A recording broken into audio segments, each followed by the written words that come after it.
하나님 말씀 봅니다. 구약성경 하박국 2장 1절에서 3절까지 같이 보도록 하겠습니다. 하박국 2장 1절에서 3절까지 같이 읽겠습니다. 내가 내 파수하는 곳에 서며 성루에 서리라. 그가 내게 무엇이라 말씀하실는지 기다리고 바라보며 나의 질문에 대하여 어떻게 대답하실는지 보리라 하였더니 여호와께서 내게 대답하여 이르시되 너는 이 묵시를 기록하여 판에 명백히 새기되 달려가면서도 읽을 수 있게 하라. 이 묵시는 정한 때가 있나니 그 종말이 속히 이르겠고 결코 거짓되지 아니하리라. 비록 더딜지라도 기다리라. 지체되지 않고 반드시 응하리라. 아멘.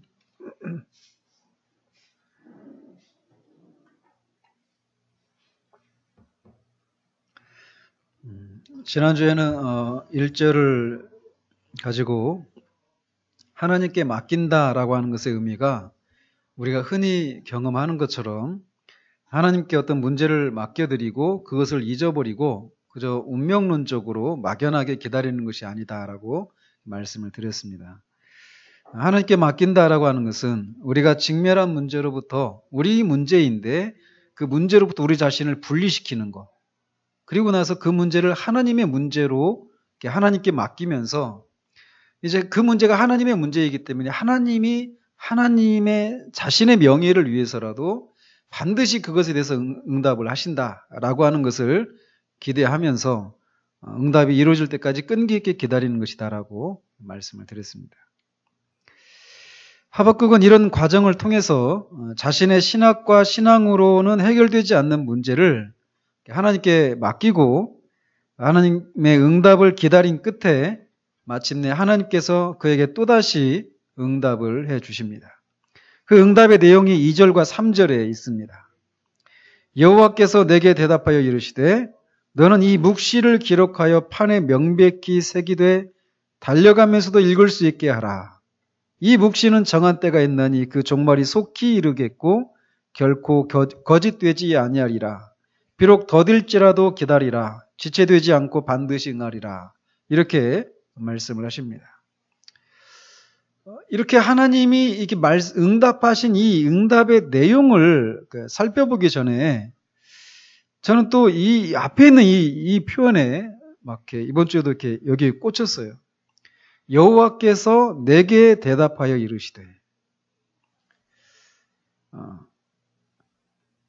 이 땅을 살아가는 신자들에게 특별히 자신의 지혜와 능력으로 도무지 해결할 수도 없는 다양한 종류의 인생의 난제들을 안고 신음하는 그리스도인들에게 있어서 가장 큰 위로가 무엇이겠습니까? 그것은 바로 하나님이 살아계시다라는 거예요. 우리 방금 전에 불렀던 살아계신 주 그 찬양 있잖아요.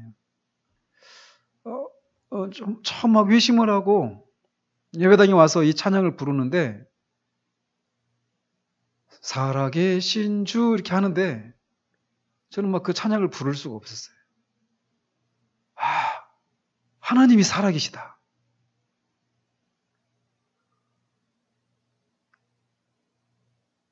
지진이나 사고로 무너진 건물 그 잔해 더미에서 누군가에게 발견되어지기를 기다리는 생존자처럼 그렇게 무기력한 방식으로 하나님이 살아계신 게 아니라는 거죠. 하나님은 천지를 창조하신 분이십니다. 우주의 하나님이셔요. 근데 그 우주 안에서 정말 흔적도 찾아볼 수 없이 자꾸 초라한 자들인 우리의 기도를 들으시고 응답하시는 것을 통해서 그분이 살아계시고 우리가 그분에게 기억이 되는 존재다라고 하는 사실을 아는 것처럼 우리에게 큰 위로가 있는가라는 거죠. 사람들한테 우리의 그 복잡하고 고단한 상황을 얘기하고 위로를 얻을 수 있겠죠. 그러나 그것뿐입니다. 사람은 더 이상 무엇을 할 수가 없어요. 그것도 큰 일이지만 하나님은 그런 분이 그런 정도의 하나님이 아니시라는 것입니다. 신앙생활의 요체는 이렇게 살아계신 하나님과 교제를 나누는 것에 있어요. 무뚝뚝한 경상도 아재들이 그런다고 하잖아요. 퇴근하면 들어와서 밥 먹었나? 아는 자자 하고 그렇게 잔대요, 하루를. 다음 날도 또 그렇게 하고. 전혀 아내나 아이들과의 교감이 없이 매일매일이 다람쥐 쳇바퀴 돌듯이 그냥 그렇게 살아가는 거죠. 찔리신 분 계신가요? 근데 신앙이 그런 것이어서는 안 된다라는 것입니다. 하나님께 혼나지 않을 정도로 신앙생활을 유지하면서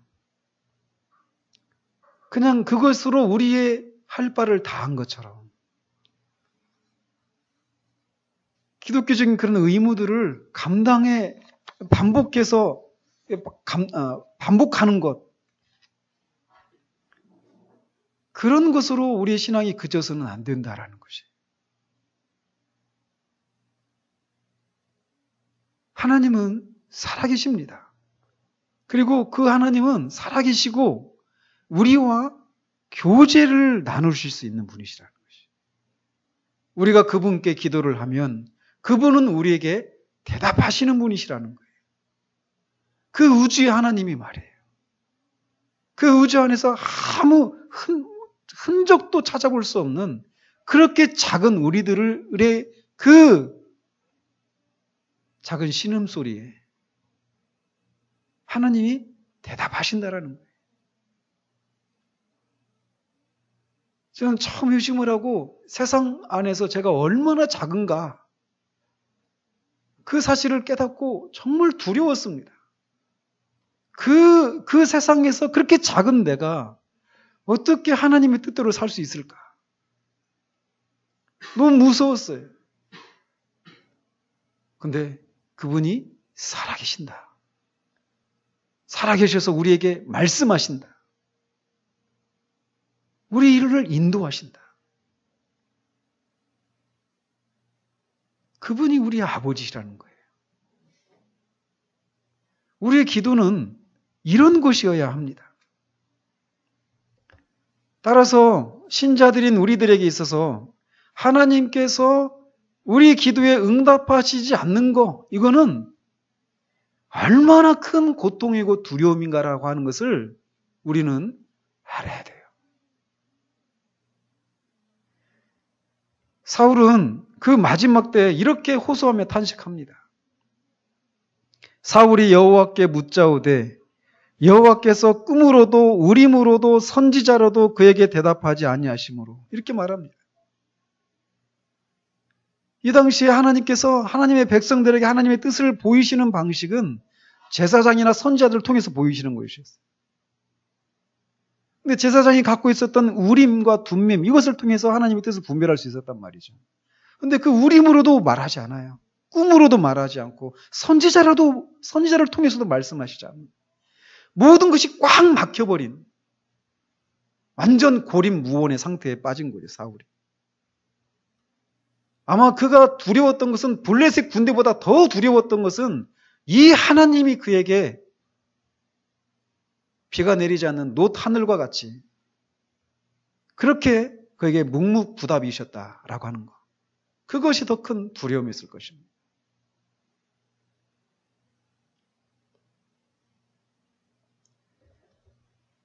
여러분은 이것이, 이렇게 하나님이 우리의 기도에 응답하시지 않는 것, 이것이 우리에게 가장 큰 두려움이다라고 하는 사실에 동의를 하십니까?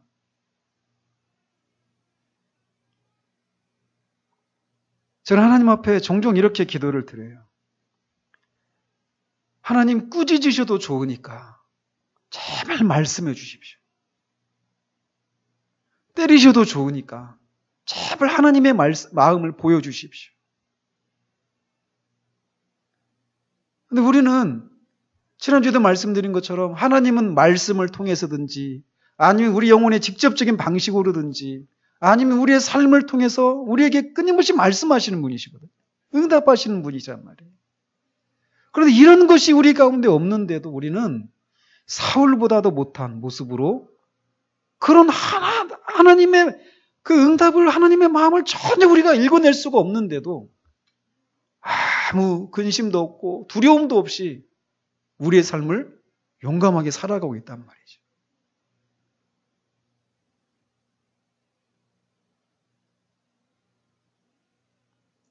하나님은 하박국이 영적인 사고를 통해서 묵상했듯이 언약에 신실하신 분이시다라고 하는 사실을 그의 기도에 응답하시는 것을 통해서 또다시 드러내십니다.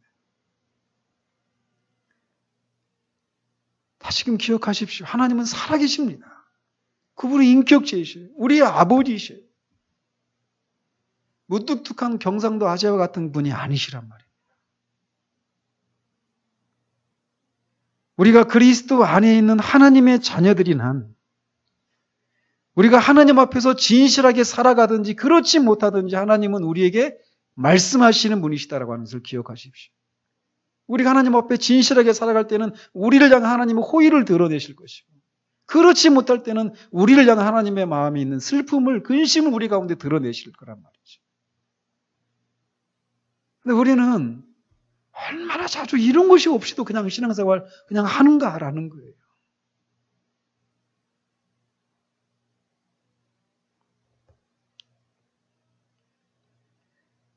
신실한 하나님의 종들은 이렇게 종종 하나님의 침묵에 금식을 하거나 하나님 앞에 씨름하는 것을 통해서 하나님이 자신에게 말씀하시는 것보다 소중한 것이 없다라고 하는 것을 입증하고는 했습니다. 하나님이 여러분에게 말씀하신다라고 하는 것을 들은 지 얼마나 되셨습니까? 이거는 작은 문제가 아닙니다.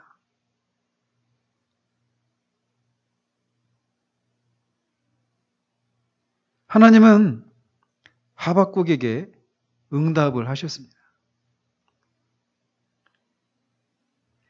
하나님은 하박국에게 뿐만 아니라 성경에 나오는 수많은 하나님의 사람들의 탄식에 언제나 신실하게 응답을 하셨습니다. 우리는 우리가 만들어낸 신, 가정한 신에게 기도하고 신앙생활 하는 게 아니잖아요. 분명히 살아계시단 말이죠.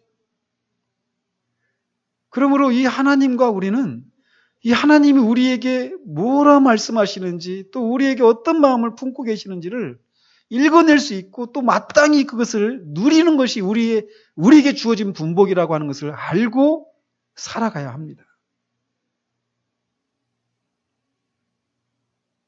신앙의 출발은 거기예요. 왜 나는 이런 하나님을 난 모를까? 이런 질문을 하나님 앞에 던져야 합니다. 언제까지 이런 한 번도 하나님과 이런 부딪힘이 없이 그냥 종교적인 그런 행위들을 반복해 나가고 자기 양심을 달래고 다른 사람들의 그런 판단에서 자유로운 그런 정도의 신앙생활을 하면서 그냥 살아가겠는가라는 거죠. 우리는 그렇게 해서는 안 돼요.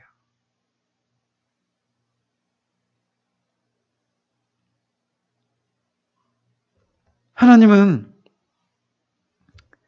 하박국에게 말씀하신 것을 통해서 내가 너의 기도를 들었다. 네가 가지고 있는 그 고통을 내가 안다. 네가 가지고 있는 그 고통에 대한 대답은 바로 이거다. 라고 하시면서 2절과 3절의 내용으로 응답을 하셨습니다.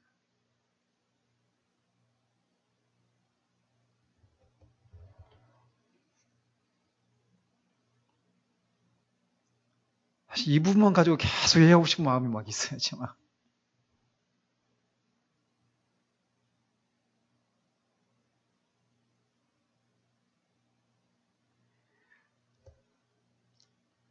사랑하는 성도 여러분, 정말 우리의 신앙을 정말 진지하게 돌아봐야 합니다. 이렇게 말하고 있는 저도 뭐 당신은 잘 살고 있느냐 물어보면 저도 얼굴을 붉힐 수밖에 없는 그런 모습으로 살고 있어요. 그러나 분명한 것은 하나님은 말씀하시는 분이시라는 거예요. 우리의 기도에 응답하시는 분이시라는 거예요. 비록 실패했다 하더라도 하나님은 우리에게 또다시 말씀하시는 분이십니다. 요나서에서도 보면 요나가 하나님의 계명을 어기고 도망가잖아요. 그리고 풍랑을 만나서 고기 뱃속에 들어가서 3일 동안 있는데 거기서 회개하고 또 밖에 나왔을 때 그렇게 기록되어 있어요. 여호와의 말씀이 아미떼의 아들 요나에게 또 임하여 가라사대. 실패하였다 하더라도 하나님은 또 말씀하시는 분이시라. 또 기회를 주시는 분이시라는 거죠. 우리는 얼마나 큰 비교할 수 없는 큰 기업을 가진 사람들입니다. 우주의 하나님이 우리 아버지시라니까요. 그분이 우리의 삶을 인도하시고 우리가 처한 그 모든 상황들에 대해서 말씀하시는 분이시다라는 것입니다. 우리가 믿는 내용이 무엇인지에 대해서 교리적으로 신학적으로 체계를 잡는 것, 이게 기독교 신앙의 전부가 아니라는 거예요. 이게 반드시 필요합니다. 그래 바르게 섬길 수 있으니까 말이에요. 그러나 거기서 멈추면 안 된다는 거예요. 인격체신 하나님, 우리 주 예수 그리스도의 아버지, 아브라함과 이삭과 야곱의 하나님, 그 하나님이 그리스도로 말미암아 우리의 아버지가 되신다라고 하는 이 사실을 우리의 삶 가운데서 우리가 경험하며 살아가야 한다는 것입니다.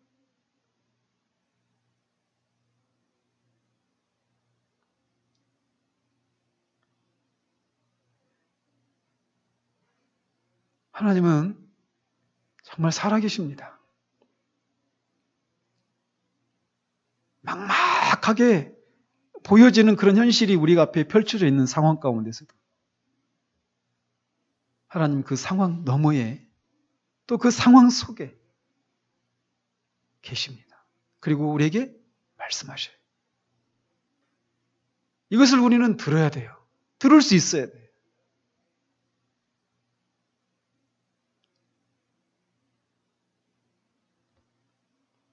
하나님은 이렇게 하박국에게 응답을 하셨어요. 근데 그 응답의 내용은, 형식은 묵시였습니다. 2절에 보면 너는 이 묵시를 기록하여, 묵시는 예언입니다. 묵시나 예언이나 같은 말이에요. 즉 지금 당장 일어날 일에 대해서 말씀해 주신 것이 아니라 미래의 어느 시점에 일어날 그 일을 말씀해 주셨습니다. 하나님은 하박국에게 예언을 달려가면서도 읽을 수 있도록 판에 명백히 새기라고 말씀하십니다. 그래서 읽는 사람은 누구든지 이해할 수 있게 하고 다른 사람에게 경고가 될 수 있도록 그렇게 판에 명백하게 새기라고 말씀을 하십니다. 근데 왜 하나님은 하박국에게 지금 일어날 일이 아니라 장차 미래에 일어날 일인 묵시, 곧 예언을 기록하게 하셨을까? 내가 지금 당장 이렇게 하겠다 이런 말씀이 아니라 장차 내가 이런 일을 하겠다라고 하는 미래에 일어날 일들을 예언의 형식으로 말씀을 주셨을까라는 겁니다. 거기에는 두 가지 목적이 있어요. 하나는 이 예언이 성취될 때까지 기다리는 이 하나님의 백성들을 위로하기 위해서 그렇습니다. 또 하나는 묵시에 언급됐던 그 사건들이 실제로 발생했을 때 그것을 제대로 이해하도록 하기 위해서 이 예언의 형태로 말씀을 주신 거예요. 오늘날 자칭 선지자라고 하는 사람들이 나타나서 예언이 홍수처럼 쏟아지는 시대를 우리가 살아가고 있습니다. 인터넷을 안 하는 분들은, 또 이것에 관심 없는 사람들은 뭐 이런 얘기를 해도 잘 모를 수 있어요. 근데 여러분들이 인터넷에 이렇게 들어가 보면 자칭 선지자라고 하는 사람들이 굉장히 많이 나타났습니다. 이 시대에. 우리나라도 많아요, 선지자들이. 요즘 인터넷에서 12월 달에 전쟁이 난다라고 하는 그 예언을 하는 얘기 혹시 뉴스 들어보셨어요?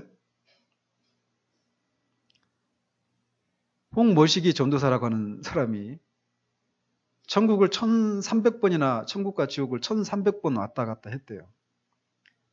그런 사람이 주님이 자기한테 말씀을 주시기를 12월 달에 전쟁이 난다. 그런 예언을 하고 다니는 사람이 있어요. 지금 이제 미국으로 갔습니다. 11월 말쯤 미국으로 들어간다고 하더라고요. 12월 달에 전쟁이 나니까. 실제로 그 사람을 데려다가 집회를 한 그 교회들에서 지금 어떤 교회 목사는 그 교인들 몇십 명 데리고 캄보디아로 떠났어요. 전쟁을 피해서. 기도해보니까 하나님이 한국을 떠나라고 말씀하셨다고. 가지고 캄보디아로 떠났어요. 또 몇십 명, 한 50명인가가 또 미국으로 이제 지금 가려고 이미 간 사람도 있고 또 12월 초쯤까지 해가지고 지금 가려고 하는 사람들도 생겨났습니다. 저는 믿지 않죠. 근데 그런 사람들이 한 명만 그런 게 아니에요. 많습니다.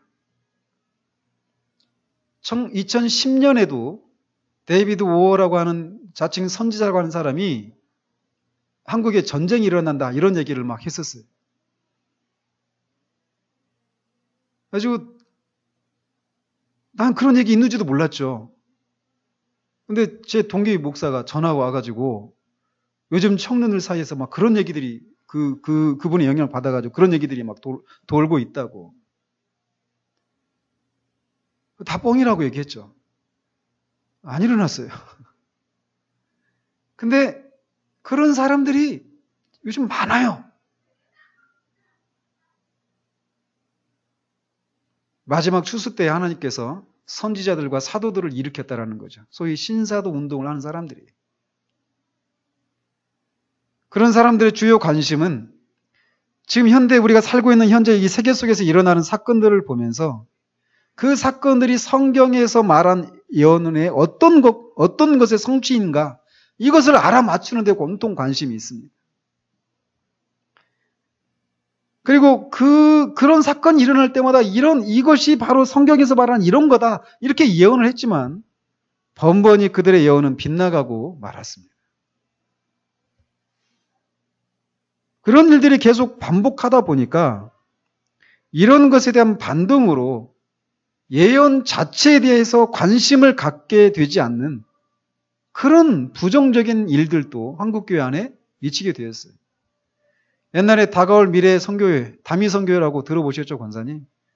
92년도 10월 28일 날 휴거가 있다. 라고 하면서 막 온 나라가 뒤집어졌잖아요, 한번. 시한부 종말론자들. 그런 일들이 한번 교회를 휩쓸고 지나가면 교회 안에서 이제 그것에 대한 반동으로 그 양치기 소년과 같이 늑대다 아무리 여러 번 장난으로 얘기하니까 사람들이 나중에는 진짜 왔는데 그래서 외치는데도 믿지 않게 되는 일이 생겨버리는 것처럼 예언과 관련해서도 그런 일이 교회 안에서 지금 일어나고 있는 시대입니다. 그래서 그런 예언을 완전히 믿지 않는 그래서 예언 자체에 대해서 아예 관심을 기울이지 않는 그런 일이 우리 가운데 일어날 수 있단 말이죠.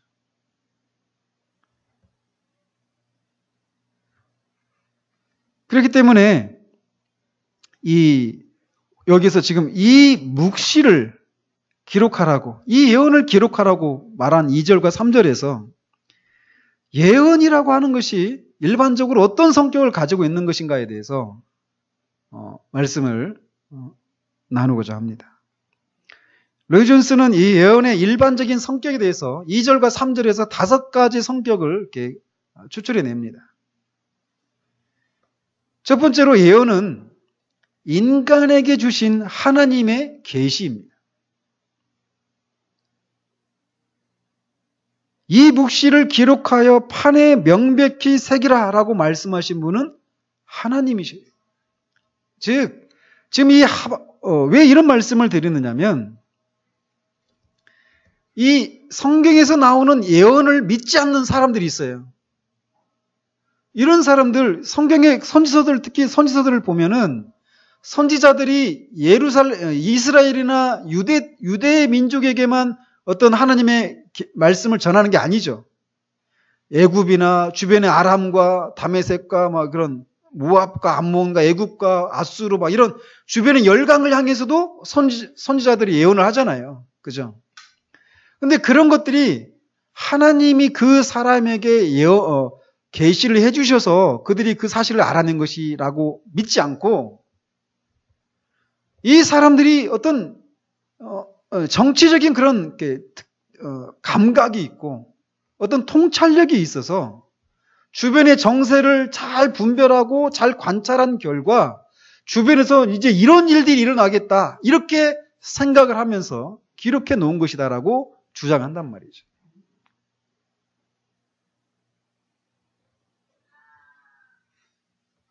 그러나 성경은, 예언은 그런 것이 아니라 하나님께서 예언자들에게 주신 것이다 라는 것입니다. 하박국이 이 갈대아 민족이나 이 유대의 상황들을 잘 관찰해가지고 그거를 알아낸 것이 아니라는 것입니다. 그래서 심지어는 예언을 부정하는 사람들은 성경에 나오는 그 예언들, 이런 것들, 예언이 기록되어 있잖아요. 이를테면 다니엘서 같은 경우도 다니엘서가 언제 기록이 되어졌습니까? 우리가 믿는 바는 유대 민족이 바벨론 포로 생활을 하고 있는 그때 다니엘서가 기록됐잖아요. 그죠? 근데 다니엘서 보면은 아직 일어나지도 않은 제국이 일어나고 망하는 그런 일들이 기록되어 있잖아요. 그죠? 헬라 제국, 그때는 바벨론 제국 시대인데 바벨론 제국 다음에 메데 바사, 페르시아 제국이 일어나고 그 다음에 헬라 제국이 일어나고 로마 제국이 일어나고 그러잖아요. 근데 그런 일들까지 다 예언이 되어 있거든요. 이런 일들을 어떻게 알 수 있겠어요? 한 인간이 몇백 년 뒤에 일어날 일들을. 그러니까 이거는 예언이 아니라 다니엘서가 이미 그런 일들이 다 지나간 후에 기록된 것이다. 이렇게까지 얘기를 합니다. 예언을 믿지 않으려고 하니까. 그러나 성경에 나오는 예언은 하나님께서 사람들에게 계시해 주신 거예요. 사람들이 추론해가지고 얻어낸 것이 아니라는 것입니다. 두 번째로 예언은 이것이 앞으로 일어날 일에 대해서 미리 알려주시는 것이다 라는 것입니다. 예언이 당연히 그런 것이죠. 이렇게 말할 수 있을지 모르지만 왜 또 이런 얘기를 하느냐. 예언이라고 할 때 어떤 사람들은 미리 가르쳐주는 것이다 이렇게 얘기를 한다는 것이죠. 그러니까 실제로 앞으로 실제로 일어날 일들을 미리 말해주는 것, 이게 예언이잖아요. 그죠? 근데 그렇게 말하지 않고 미리 어떤 가르침을 주는 것이다. 어떤 일어날 일에 대한 정보를 주는 것이 아니라 이렇게 얘기하는 사람도 있다라는 것이에요. 그러나 예언은 앞으로 일어날 일을 미리 알려주는 것입니다. 세 번째로 예언의 일반적인 성격은 예언은 반드시 성취되게 된다는 것이에요. 이 묵시는 정한 때가 있나니 그 종말이 속히 이르겠고 결코 거짓되지 아니하리라. 하나님이 이것을 예언자에게 주셨는데 이 예언은 반드시 성취된다라는 거예요. 그래서 이사야서에서도 보면 하나님 이렇게 말씀하십니다. 55장 10절 11절 이렇게 말하고 있어요.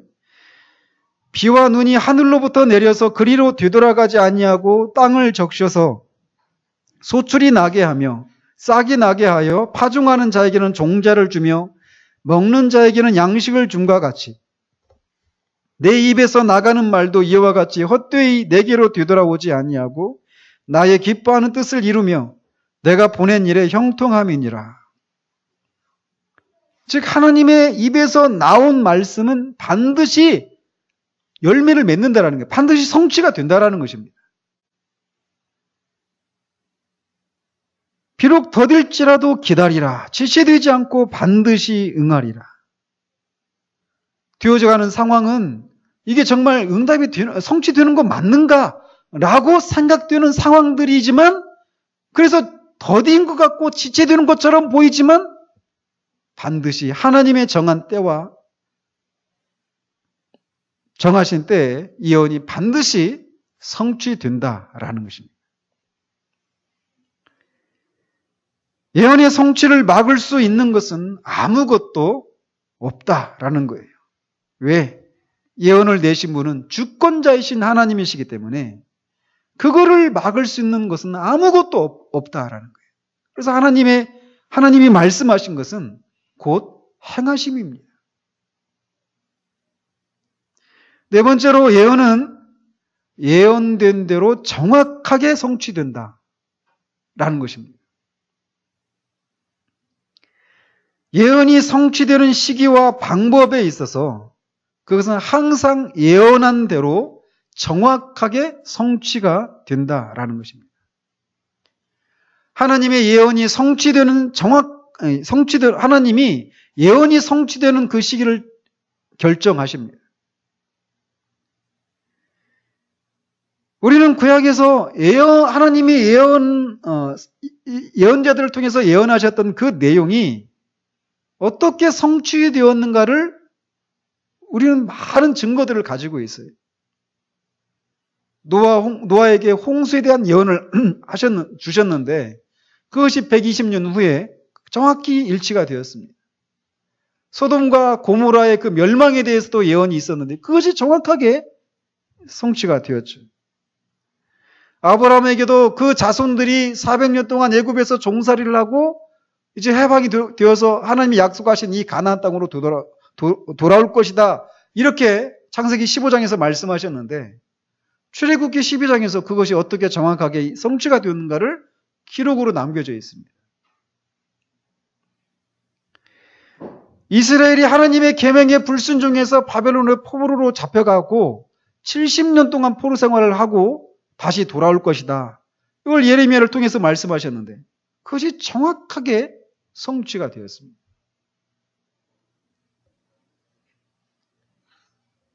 다니엘에게도 메시아가 올 것에 대해서 말씀하셨는데 때가 참에 그분이 오셨습니다.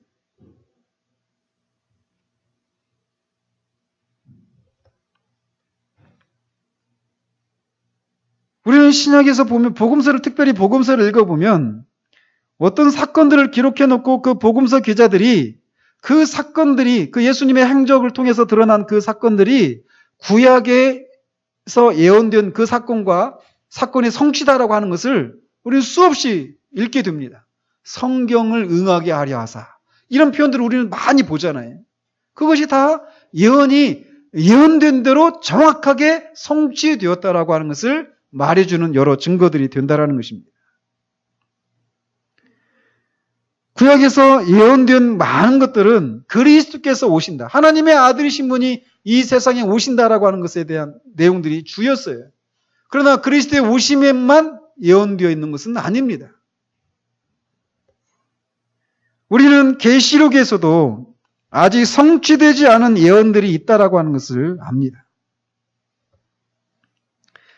그러나 이 성취되지 않은 이 예언들도 이미 예언되었다가 이미 성취되었던 그것들이 정확한 시기와 정확한 방식으로 예언한 대로 성취된 것처럼 요한계시록에서 아직 성취되지 않고 남아있는 그 예언들도 그렇게 정확한 시기에 정확한 방식으로 성취될 것이다라고 하는 것을 우리는 믿어야 한다라는 것이죠. 마지막으로 예언은 언젠가는 모두 패한다라는 겁니다. 사랑은 언제까지나 떨어지지 아니하되 예언도 패하고 방언도 그치고 지식도 패하리라. 사도는 고린도전서에서 말하고 있습니다. 모든 것이 이루어지면 더 이상 예언은 필요가 없게 되겠죠. 그러나 지금은 성경을 통해서 예언한 것을 기다리고 있는 시대입니다. 말씀드린 것처럼 주님이 오시리라고 예언되었던 모든 말씀은 이미 다 이루어졌습니다. 그리고 그 이전에 예언된 말씀들도 모두 이루어졌어요. 그러나 아직 이루어지지 않은 예언들이 우리에게는 남아 있습니다. 그것이 바로 주님이 다시 육체적으로 다시 재림하시고 그것과 관련해서 일어날 일들이 바로 그것입니다. 사복음서와 서신서들에서 주님은 이 주님이 오실 때 일어날 이 말세에 일어날 일들에 대해서 예언을 해놓으셨고 무엇보다도 요한계시록에서 말세에 일어날 일들에 대한 많은 내용들을 우리는 볼 수 있습니다. 그 역사를 돌아보면 요한계시록이 성도들에게 인기가 있었던 때는 교회가 핍박을 받을 때였다고 합니다. 우리가 종말론을 우리가 살펴보면서도 살펴봤지만 요한계시록이 기록된 것도 당시 로마 제국과 유대인들로부터 핍박을 받고 있는 그리스도인들에게 소망과 용기를 주기 위한 것이었어요. 그들이 보고 있는 현실은 그들이 당하고 있는 핍박과 고난이 언제까지 지속될 것 같은 그런 상황이었습니다. 그리고 그 앞에 자신들은 너무나 왜소하고 초라해 보였어요. 그런데 요한계시록을 통해서 말씀하시는 것은 너희들이 보이는 것이 전부가 아니다라는 것이 있어요. 주님이 오시면 전세가 역전된다라고 말씀해주고 있습니다. 그때가 되면 모든 눈물과 슬픔을 제거하실 것이라는 거예요. 그들은 이것을 소망하면서 고난을 넉넉히 이길 수 있었다라는 거예요. 그렇기 때문에 그들은 이 묵시를, 예언을 사랑했다라는 것입니다. 마찬가지로 하박국에게 이 묵시는 말할 수 없는 위로였습니다. 하박국이 잠시나마 의심했던 것처럼 하나님은 공의 하나님이 아니시거나 무기력한 분이 아니시다라고 하는 것을 묵시를 통해 알았기 때문에 그렇습니다. 그도 분명 그에게도 고난이 있겠지만 그럼에도 그 속에서도 하나님을 찬양하고 감사할 이유를 이 묵시를 받는 것을 통해서 발견할 수 있었다라는 거예요. 그러므로 우리는 하나님의 응답을 기다려야 합니다. 하나님은 분명히 대답을 주십니다. 그리고 하나님이 정하신 모든 것은 정하신 때에 정확하게 이루어질 것입니다.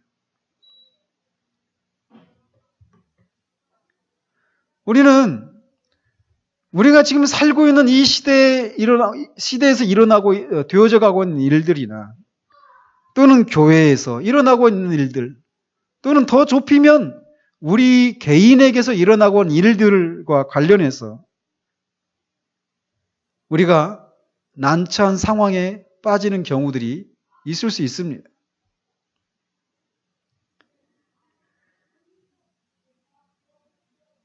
그래서 우리의 상황이나 교회나 이 세상에서 일어나고 있는 일들을 바라보면서 주님이 우리에게 말씀으로 예언을 통해서 우리에게 남겨주신 그 예언이 더디 이루어지는 것 같고 지체되는 것처럼 보이는 그런 상황들을 만나면서 고통스러울 수 있다라는 것이죠. 그러나 주께는 하루가 1000년 같고 1000년이 하루 같다라고 했던 베드로 사도의 말처럼 하나님이 우리에게 주신 이 묵시, 이 예언은 반드시 이루어집니다. 그 예언은 분명하고 확실해서 결코 실패하지 않을 것이라는 거예요. 그러므로 우리는 이 묵시, 이 예언을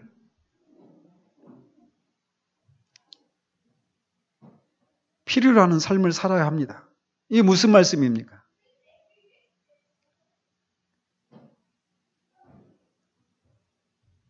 이 예언을 필요로 하는 삶이라고 하는 것은 지금 우리의 상황과 또 하나님의 하나님 되심과 이 사이에서 보이는, 그리고 그 상황 속에서 보이는 그 괴리, 그리고 그 상황에 대해서 하나님은 우리에게 예언을 통해서 우리에게 말씀해 주셨는데, 우리의 상황은 그 예언된 상황과 거리가 있는 것처럼 보여지는 이 상황들을 우리는 살아가고 있단 말이죠.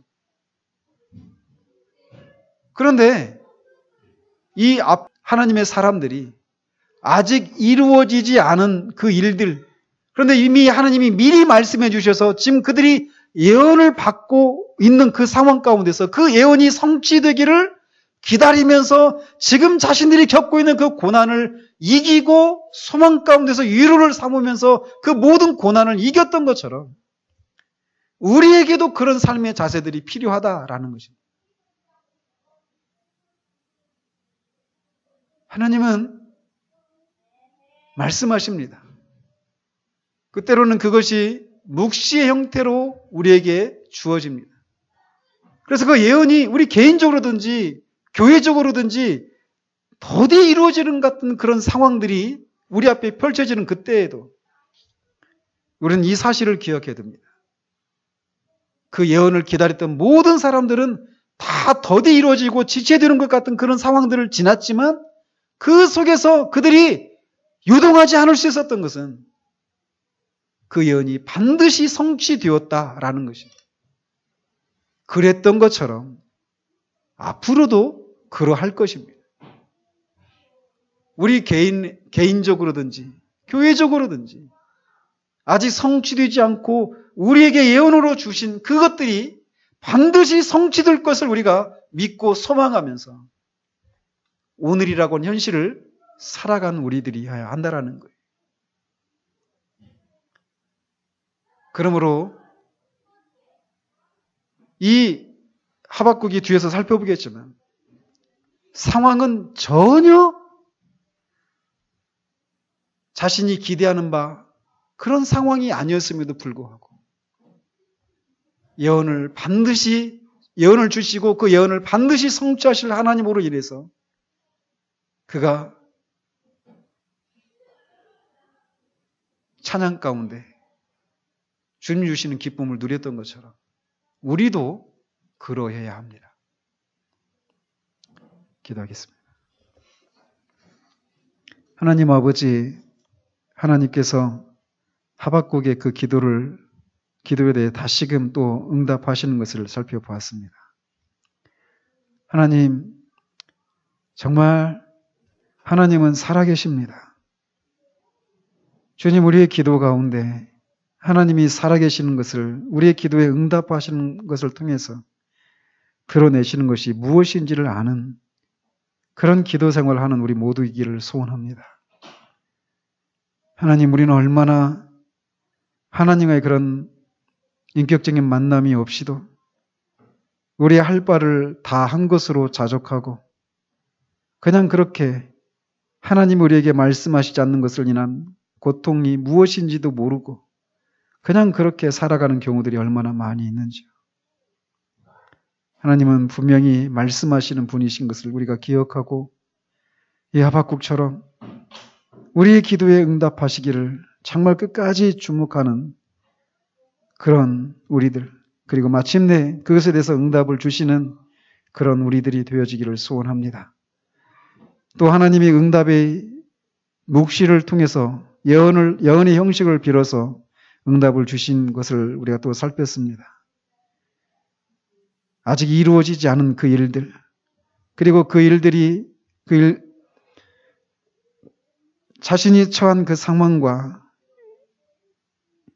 그 예언과의 그런 괴리들이 분명히 있었지만, 그래서 그 일들이 더디 이루어지고 지체되는 것처럼 보이는 그런 상황이었지만, 그럼에도 불구하고 그것이 반드시 성취된다라고 하는 것을 믿고 그가 요동하지 않을 수 있었던 것처럼, 그리고 그 하박국에게 주어진 그 예언은 우리가 이미 보는 것처럼 이미 성취가 정확하게 되어진 것처럼 우리에게 남겨져 있는 아직 이루어지지 않은 그 예언에 대해서도 똑같이 적용될 것을 우리가 기억하고 예언의 성취를 기다리는 자들이 그것으로 인해서 위로하고 위로를 받고 소망 가운데 상황이 전혀 그를 삼키지 못하는 그런 삶을 살았던 것처럼 우리도 그렇게 사는 사람들 될 수 있도록 주님 도우시기를 원합니다.